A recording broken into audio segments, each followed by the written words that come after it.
আসসালামু আলাইকুম রাহমাতুল্লাহি ওয়া বারাকাতুহু।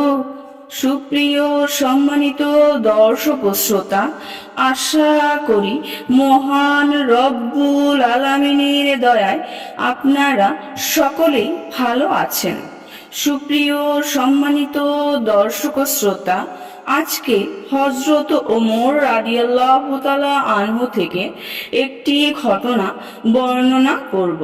ঘটনার শিরোনাম হচ্ছে খলিফা ও একজন সাধারণ মুসলমান সমান। সুপ্রিয় সম্মানিত দর্শক ও শ্রোতা, আপনাদের নিকট অনুরোধ থাকবে ঘটনাটি শেষ পর্যন্ত শোনার। তখন ওমর রাদিয়াল্লাহু আনহু খলিফা। একবার তার ও উবাই ইবনে কাবা রাদিয়াল্লাহু আনহুর মাঝে কোনো একটি বিষয়ে মতবিরোধ সৃষ্টি হলো। ওমর রাদিয়াল্লাহু আনহু বলেন, চলো আমরা কাউকে সালিশ মানি, সে যা ফয়সালা দিবে আমরা তাই মেনে নেব। এই প্রস্তাবে দুজনেই রাজি হলেন এবং হযরত যায়েদ ইবনে সাবেত রাদিয়াল্লাহু আনহুকে সালিশ মানলেন। দুজনে যায়েদ ইবনে সাবেত রাদিয়াল্লাহু আনহুর কাছে গেলেন। ওমর রাদিয়াল্লাহু আনহু তাকে বললেন, আমাদের দুজনের মাঝে একটি বিষয়ে বিরোধ তৈরি হয়েছে, আপনি আমাদের মাঝে সেটি ফয়সালা করে দিন। ওমর রাদিয়াল্লাহু আনহুকে দেখে যায়েদ ইবনে সাবেত নিজের বিছানা প্রশস্ত করে দিয়ে বললেন, আমিরুল মুমিনিন, আপনি এখানে বসুন।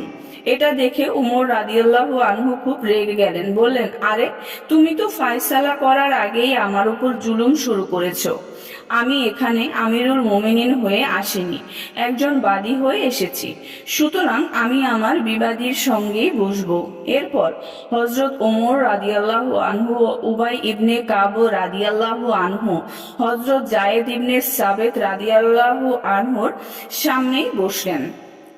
হযরত উবাই ইবনে কাব রাদিয়াল্লাহু আনহু প্রথমে কোনো দাবি উপস্থাপন করলেন, কিন্তু ওমর রাদিয়াল্লাহু আনহু তা অস্বীকার করলেন।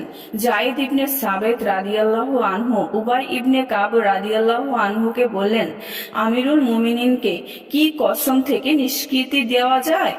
আমি একথা কেবল উমরকে বলেছি, অন্য কেউ হলে একথা বলতাম না। কিন্তু ওমর রাদিয়াল্লাহু আনহু ইতোমধ্যে কসম করে বসলেন। দ্বিতীয়বার আবার কসম করলেন। হযরত যায়েদ রাদিয়াল্লাহু আনহু এই বিষয়ে মেনে নিতে কষ্ট হচ্ছিল যে আমিরুল মুমিনিন হযরত ওমর ইবনুল খাত্তাব রাদিয়াল্লাহু আনহু ও একজন সাধারণ মুসলমান তার কাছে সমান। সুপ্রিয় সম্মানিত দর্শক শ্রোতা, আজকের ঘটনাটি এই পর্যন্তই। ঘটনাটি যদি ভালো লেগে থাকে অবশ্যই চ্যানেলটি সাবস্ক্রাইব করবেন, লাইক করবেন, কমেন্ট করবেন এবং বেশি বেশি শেয়ার করে দিবেন। সবাই ভালো থাকবেন। আল্লাহ হাফেজ।